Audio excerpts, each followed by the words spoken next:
Vindkraften betraktas av många som lösningen på Sveriges energikris. Den beskrivs som snabb, billig och miljövänlig. Men stämmer verkligen denna idealiserade bild? Dessa frågor tar jag upp i veckans video om vindlögner. Denna kanal är helt beroende av ert frivilliga stöd via betalningsalternativen här nedanför, så ett stort tack till alla er som hjälper mig att fortsätta göra dessa filmer. Jag släpper en ny video varenda lördagsmorgon klockan 08:00, så se till att prenumerera, bli notifierad och att skriva upp dig på mitt kostnadsfria veckobrev. Idag talar jag om vinklingar, vanföreställningar och vindkraft. Häng med!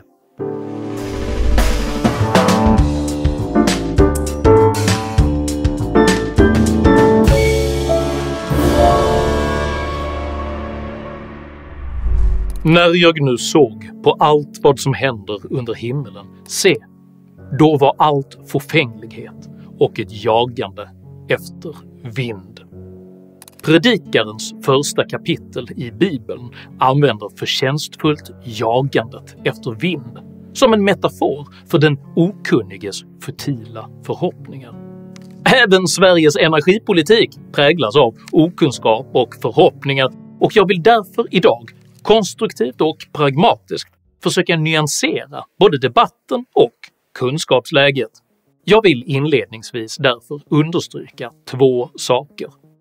Jag är inte negativ till vindkraft eller någon annan energikälla i sig, utan jag förhåller mig pragmatiskt och ekonomiskt till vad som är möjligt, effektivt och realistiskt.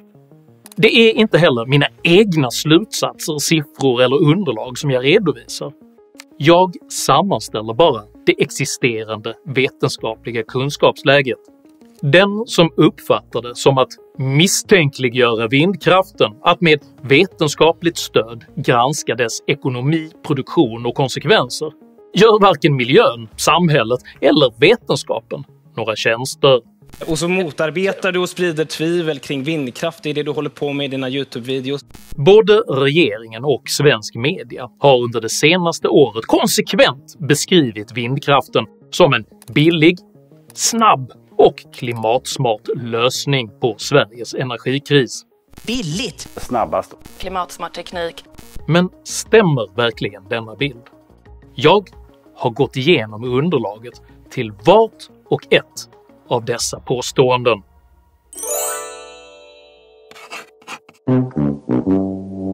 Många framhåller vindkraften som den billigaste energikällan.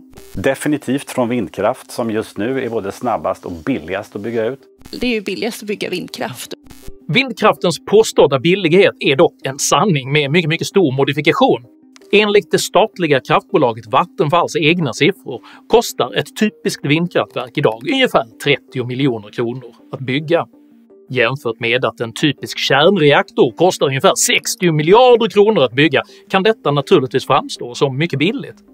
Men det är även ett ohederligt sätt att räkna. Kostnaden för alla energikällor måste nämligen räknas hem över deras livslängd per producerad kilowattimmes lönsamhet.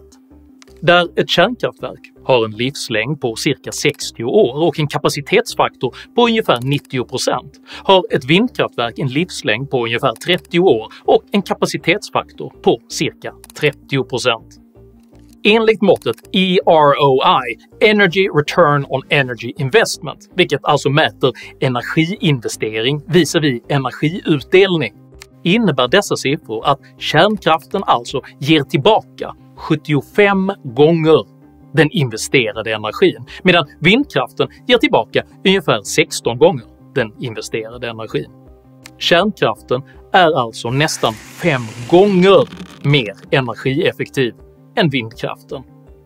Utöver detta faller vindkraftens lönsamhet ju mer vindkraft som byggs. Detta beror på att de flesta vindkraftverk börjar producera el ungefär samtidigt när det väl blåser.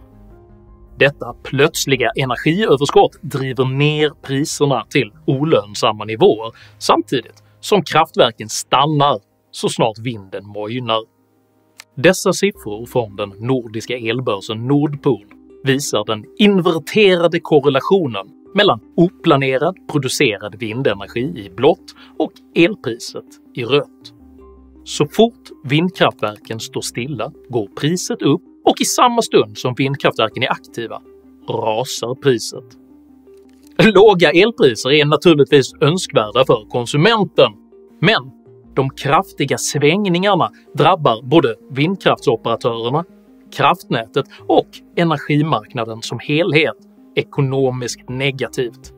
Denna situation beskrivs konkret i det kommunalt ägda energibolaget Skellefteå Kraft, som för räkenskapsåret 2020 angav just kraftig blåst och utbyggd vindkraft som anledning till att man gjorde en förlust på 412 miljoner kronor. Året var också blåsigt och mer vindkraftsproduktion har tillförts i norra Sverige.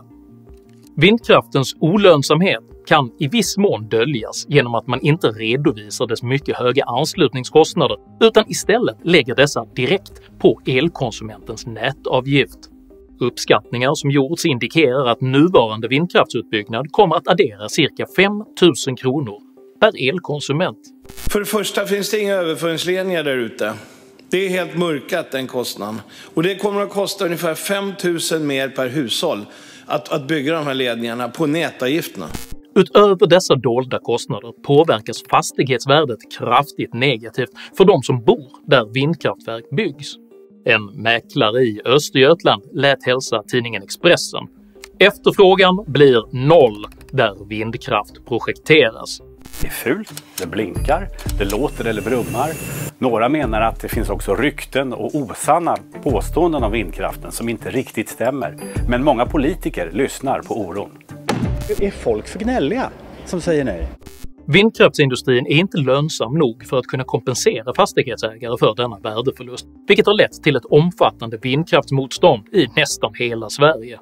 Detta vet klimatminister Annika Strandhäll, som därför nu försöker muta kommunerna med skattemedel för att de ska köra över sina egna medborgare. Utredningen har också ett tydligt uppdrag att lämna förslag för att ge kommunerna incitament att medverka till utbyggd vindkraft. Vi ser över olika möjligheter för att förebygga en situation där kommuner tills vidare eller i väntan på utredningen avvaktar med att främja vindkraftsetablering. De som upplever att ett nytt vindkraftverk påtagligt påverkar deras livsmiljö också samtidigt måste få uppleva att de ser positiva effekter i sin omgivning i samband med etableringen. Det kan till exempel handla om en idrottsplats.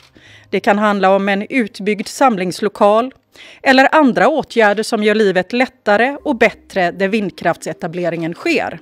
Andemeningen är att kommunerna ska köpas för en ny simhall eller en större föreningslokal, medan vindkraftens ekonomiskt negativa påverkan drabbar enskilda medborgare som råkat köpa hus i närheten av platser där vindkraft nu ska byggas. Men finns det med liksom i tanken att man ska ersätta liksom enskilda fastighetsägare och så? Nej, i nuläget gör det ju inte det. Vindkraftens kostnader döljs och placeras i tysthet på andra.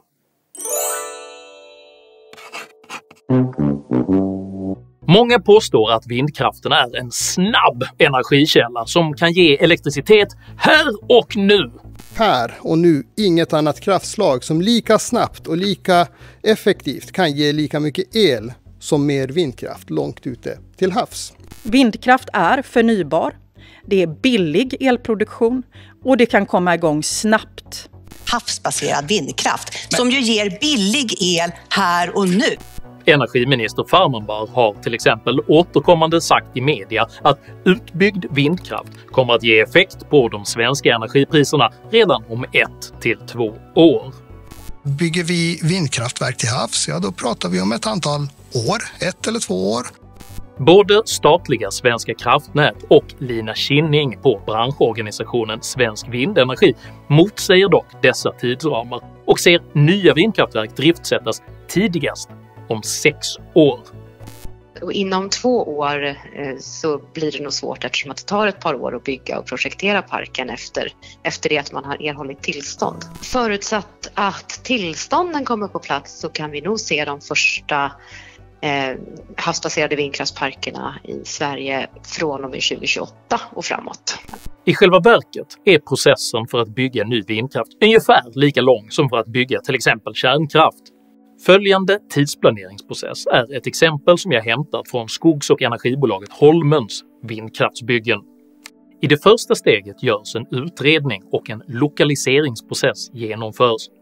Här tas hänsyn till vindläge, nätanslutning, närboende, djur, växter, kulturvärden, infrastruktur och andra intressen.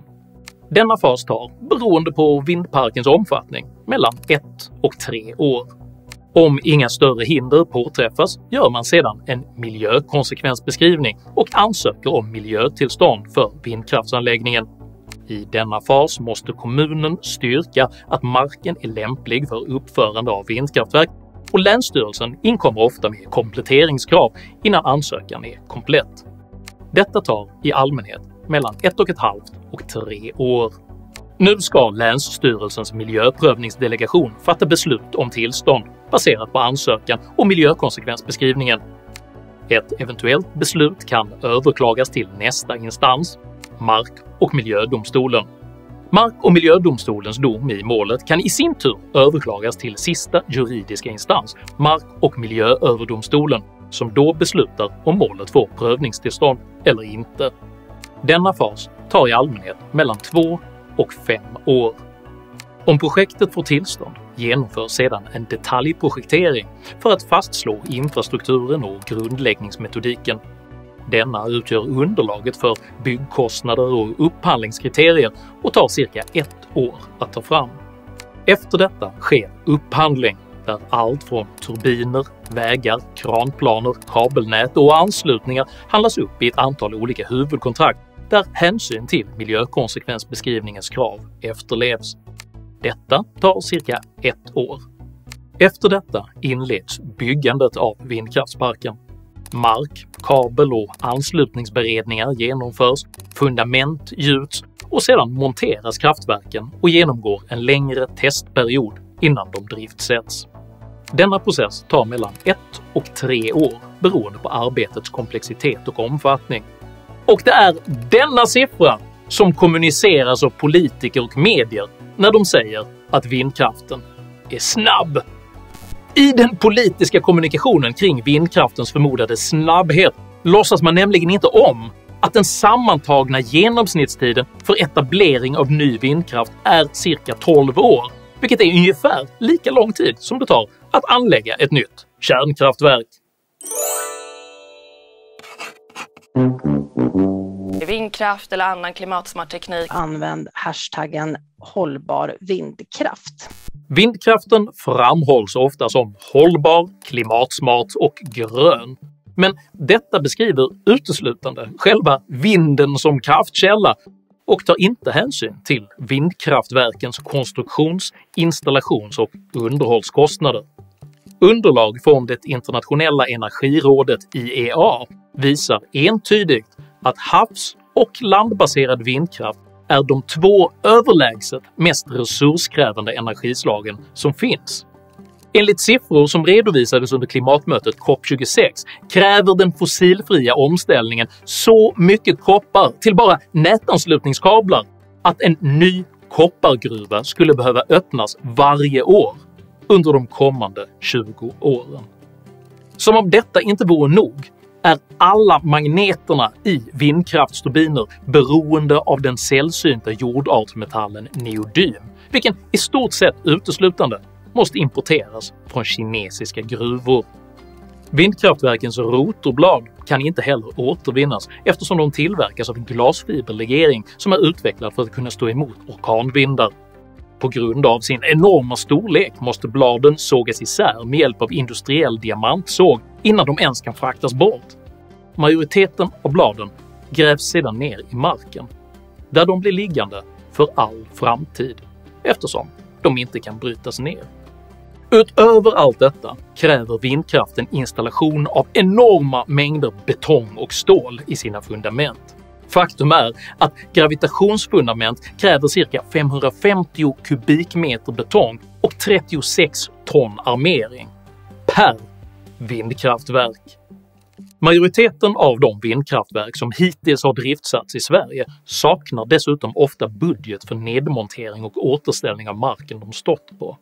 Naturvårdsverkets webbsida indikerar istället att markägaren själv kan bli ansvarig för sanering av nedstängda vindkraftsparker om ägaren drar sig ur eller gått i konkurs. Kvarlämnade vindkraftverk, inklusive fundament, kablar, markarbeten och liknande, kan dock inte uteslutas att markägaren i andra hand kan bli ansvarig för. Och nio, vindkraftens kostnader döljs och placeras på andra. Vi kan möjliggöra en stor energikälla genom vindkraft långt ute till havs och den potentialen är enorm. Vi har mycket goda möjligheter att öka vår elproduktion, inte minst genom vår långa kuststräcka som ger möjlighet till havsbaserad vind. På sikt så ser vi ju att den havsbaserade vindkraften kan stå för en betydande del utav hela Sveriges elbehov. Det här är den vägen vi ska fortsätta vandra. Oplanerbara, eller så kallade intermittenta energikällor karaktäriseras av att man inte kan förutse när de producerar energi. Vindkraften producerar till exempel bara energi vid de tillfällen då det blåser, men ger ingen energi alls när det är vindstilla. Ryckig produktion av denna typ är inget problem för fysiska varor med lagerhållningskapacitet. Om du till exempel skördar väldigt många salladshuvuden den ena veckan men nästan inga salladshuvuden den efterföljande, så kan rationell lagerhållning ändå upprätthålla en jämn och förutsägbar leveranstakt. Men elektricitet kan inte lagras i någon större omfattning, vilket innebär att energi måste tillföras kraftsystemet i exakt samma stund som den konsumeras. Detta kallas effektbalans. Om några tusen människor till exempel sätter på sina ugnar samtidigt så ökar uttaget av el och mer energi måste omedelbart tillföras för att upprätthålla effektbalansen. Om man inte klarar av att upprätthålla denna balans riskerar både elsystemet och elkonsumenterna att skadas genom oväntade nedsläckningar eller genom farliga spänningstoppar. Ju högre andel av den totala energiproduktionen som är oplanerbar, desto bräckligare blir kraftsystemet eftersom mer och mer resurser måste ägnas åt att kunna täcka upp för det oplanerbara energibortfallet. Låt oss ta ett exempel. Ett energisystem med 50% vattenkraft, 40% kärnkraft och 10% vindkraft innebär att man kör vattenkraften och kärnkraften strax under full kapacitet. Skulle vinden mojna och vindkraftens 10% plötsligt försvinna kan man omedelbart höja produktionen av vatten- och kärnkraftsel för att täcka upp för bortfallet.